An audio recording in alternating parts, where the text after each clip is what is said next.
In this video, I'm going to talk about sigils and how I use them in my magical practice. Now, sigils, you can make a ton of different ways. You can use them in a lot of versatile ways, which is why they're one of my favorites.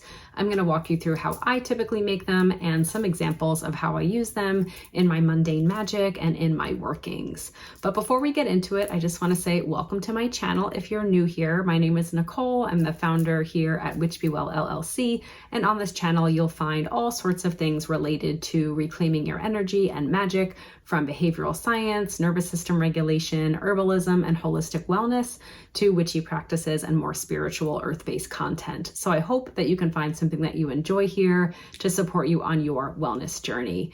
And if you're new, consider subscribing. And if you're returning, then welcome back. Let's get into the video. So sigils are a great way to add magic into everyday living. Sigils are really an image where you can infuse your intent, your spell desires, your wishes kind of into a visible symbol.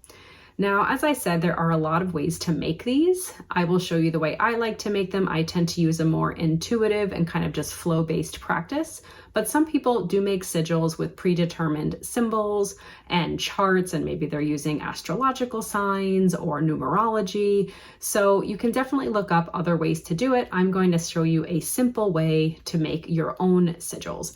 And the nice thing about these is a really easy way to infuse the magic into your everyday in a way that is kind of subtle and a little bit hidden. Because a sigil, when you create it, will mean something to you, but if someone sees it who isn't aware of what they are, will usually not be able to decipher what the point of the sigil was or what the intention is. So it's really easy to kind of hide magic in plain sight. And what I love about a sigil is that they can be used for any intention and in a lot of workings. You can draw them, you can just do them in the air, kind of with your finger. You can paint them onto different objects like candles. You can etch them into candles or wood, or you can paint them on a wall and then cover it up. You can simply dip your finger in water and kind of draw a sigil so that, again, it disappears. No one can really see it, but you know the intention is there. Also, when I'm cooking, I will sometimes draw sigils in the food that I'm cooking. Of course, the sigil doesn't stay visible, but I know that I'm infusing my intention and my magical wishes into that spell or that bowl of soup or my cup of coffee. So they're a really fun, simple way to kind of add a bit of magic into something that you're doing all the time. Now, you can write these on papers that are really small and fold them up and put them in spell jars, or you can put them in little witches balls that maybe you hang in your window for protection or to bring in what you want into your home. You can write them on cards. You can write them on your skin even, in something that is safe. So I wouldn't recommend ink per se, but maybe you're just using, again, water or an oil that you've crafted. Remember, if you're using essential oil, please make sure it's diluted in a carrier oil like almond oil or olive oil. Don't put essential oils directly on your skin, but you can use anything like that. Or there are some pens that are safe for skin. You'd have to look those up, but some of these options would be really nice of just using oil, water, or an infused oil or something like that. And kind of dabbing your finger in and then putting it on a spot in your on your body. Maybe you draw it on your belly or on the chakra that you're working on, if you're working with the chakra system or the energy systems throughout the body. So you can use it to kind of give yourself something like an intention or a wish for yourself, or kind of like an intention for your day, like I want to be confident, I want to feel powerful. And you can create sigils for those different intentions and don your body with those. You can even do it while you're doing your like face cleansing in the morning or in the evening. You can kind of like draw sigils with the things that you are creating and then just kind of rub it into your face. So they're just very versatile. So I'm going to show you how I create them. And then hopefully, based on all of the options, you can find different ways to use them throughout your practice. So one of my favorite ways is this very intuitive and kind of flowy way of creating sigils. So let's say I want to work with the intention of confidence. So let's see if I can get this to go. So what I'm going to do is write out my intention. Now, the way I have always done sigils is I cross out any vowels. So I get rid of those. And some people will get rid of repeating letters. So like there's 2 C's here. So you can kind of decide, I'll show you ways to do that. There's 2 N's. So you can kind of choose how you want to do this. But at the very first, just cross out your vowels. And then I basically draw a symbol using the consonants that are left. And as I said, you can choose to repeat and do like 2 C's or 2 N's, or if it's already in the sigil, some people will not repeat. So they might just do a C, an N, an F, and a D, and then not do anything for these second N's and C's. So it's up to you. So for example, I usually start with like my first letter, and then I kind of draw something, whatever feels right for me in that moment. And I might use like different scripts or not. Then I'm going to add this D. How do I want to add a D? Let's do this. And then I do like to add my other letters. So I'm going to continue. Now, if someone saw this, they're going to have no idea what that is, right? But I know that for me, this is confidence. And it's not like every single time I want confidence as my intention, is it going to look like that? I will create it in the moment based on what I want to do, how squiggly I want it. Maybe sometimes if I'm getting rid of something, it might be more like angular. So if it's something I want to get rid of, it might not be as circular and loopy. I might have more like sharp lines, but you can do this however you want.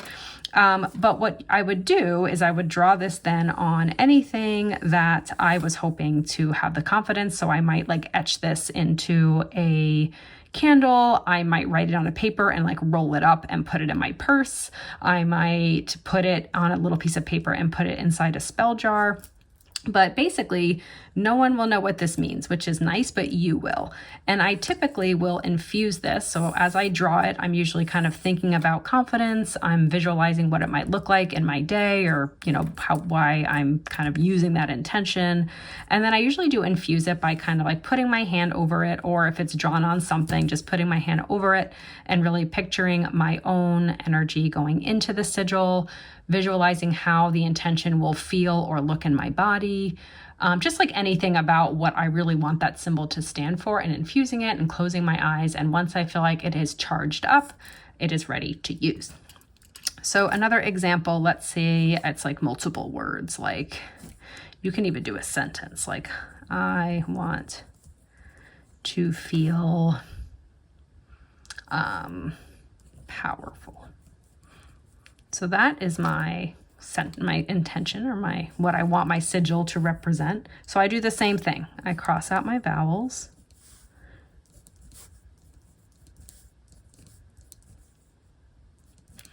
Now again, you can choose to do repeating letters or not. So since these are next to each other, sometimes I'm like, meh, I'll just use the one, but you could do whatever you want.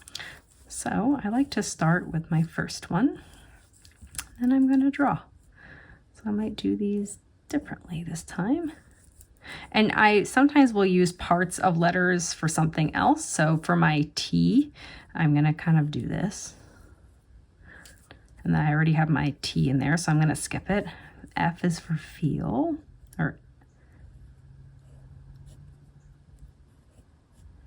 my L. P for power. So I'm making this my P as part of my W here. I've already got a W. I don't have an R. Here's my R.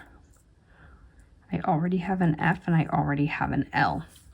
So sometimes, like for me, I wanted something I liked this line. Like to me, powerful, this looks steady and stable. It's like got a root down in it and then a bunch of stuff on top. So to me, this felt like it's powerful because this one little stick can hold all of this up. So some people, especially if you're a drawer or like, you know, you enjoy drawing different things, you can certainly add flair to this. And some people will kind of make these more beautiful. Like they'll just kind of add things or add more squigglies, or, you know, you can do whatever you want. They may draw kind of like, I'm not a drawer, folks. You know, people can add like flowers and different things. I mean, you can create a whole image with kind of a sigil hidden in it. So you can do whatever you want, and it can look like the intention you're trying to do or not. You can just simply put some letters together. So this is how I like to do it because it means something to me and no one else, which to me makes it really powerful. It's in the moment. If I were to redo this, it would not look the same, right? Like I'm just doing it based on how I feel in that moment. And then I use that for my magical working of putting it on something or putting it in a spell jar, on a candle, on the wall.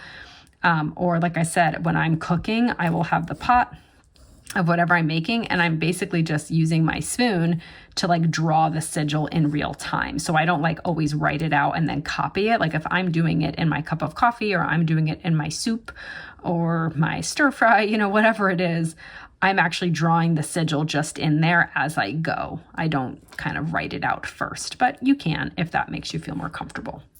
So that is a really simple way to make your own sigil. You don't need a lot of materials. You can pretty much write on anything that feels reasonable to you. You can use a lot of different things to write with, whether it's pens, whether it's oils, whether it's simply your finger in the air, whether it's just dabbing your finger in water, using invisible ink. I mean, you can get really creative, but the idea is you can infuse your intention with a symbol.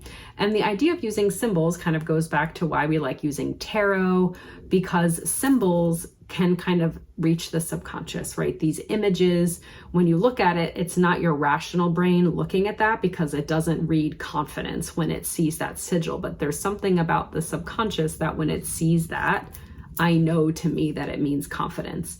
And it can kind of brew there, kind of under the radar. And so same with tarot, when we look at images, certain images might stand out to us. We may have certain emotions or feelings or intuitive insights when we see those images. So it's kind of the same thing. And I just like how private it can be, how personal. It kind of helps us break that perfectionist rule because there's no perfect sigil, right? It is simply how you want to create it.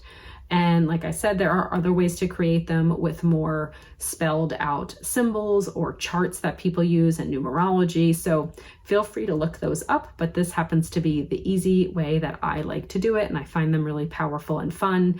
I will sometimes even put them on like the back of a greeting card or something like that, where that person may just kind of feel my boost of magic or my intention for the card. But again, it's very subtle. Most people would just think maybe it was a fun design, but it's a nice way for me to add some intention to what I do.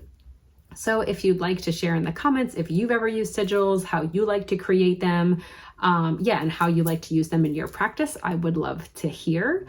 But this is a great way to infuse magic in the mundane. So I hope this was helpful for you. Take care, and I'll see you in the next video.